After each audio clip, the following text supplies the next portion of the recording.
Hello friends, I will now discuss question number 2 of the topic structure of the atom.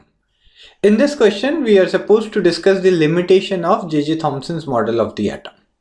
तो limitations discuss करने से पहले एक बार मैं J.J. थॉमसन के मॉडल ऑफ द एटम की सारी फीचर्स आपके साथ डिस्कस करूंगा। पहले सारी फीचर्स डिस्कस करेंगे और फिर उन फीचर्स की लिमिटेशंस मैं आपको बताऊंगा। तो यहाँ पे जो J.J. थॉमसन का मॉडल था एटम का, that was also known as the plum pudding model और द वाटरमेलन मॉडल। तो इस मॉडल में क्या प्रपोज किया गया था थॉमसन द्वारा? He said that the shape of the atom resembles that of a sphere with a positive charge uniformly distributed. तो उसने बोला यहाँ पर एक स्फीयर है और उसके अंदर थ्रू आउट पॉजिटिव चार्ज फैला हुआ है।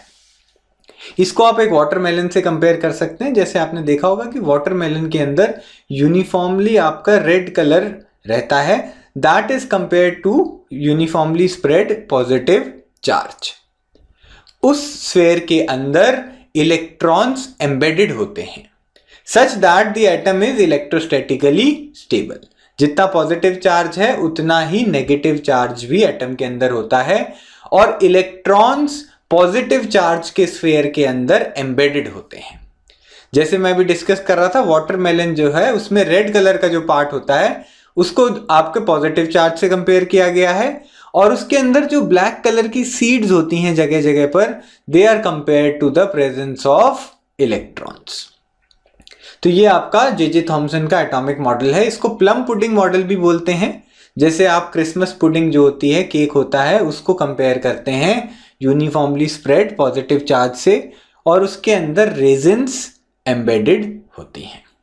तो प्लम पुडिंग एटॉमिक थ्योरी जो थी उसमें ये माना गया था कि mass of the atom is uniformly distributed all over the atom, यानी कि इस स्फीयर में यूनिफॉर्म मास डेंसिटी अवेलेबल है। अब हम J.J. थॉमसन के मॉडल की लिमिटेशंस देख सकते हैं। उसकी लिमिटेशंस हमें पता चली थी after Rutherford's scattering experiment. Rutherford ने एक्सपेरिमेंट किया था, एक थिन आपकी शीट थी गोल्ड की जिसको उसने हीलियम पार्टिकल्स के साथ बम्बार्ड किया था और उसके बाद जो रिजल्ट्स आए थे उससे हमें पता चला था कि आपका जो एटम है उसमें ज्यादातर जगह खाली होती है and all the mass is concentrated at the centre और उसी सेंटर में सारा पॉजिटिव चार्ज होता है।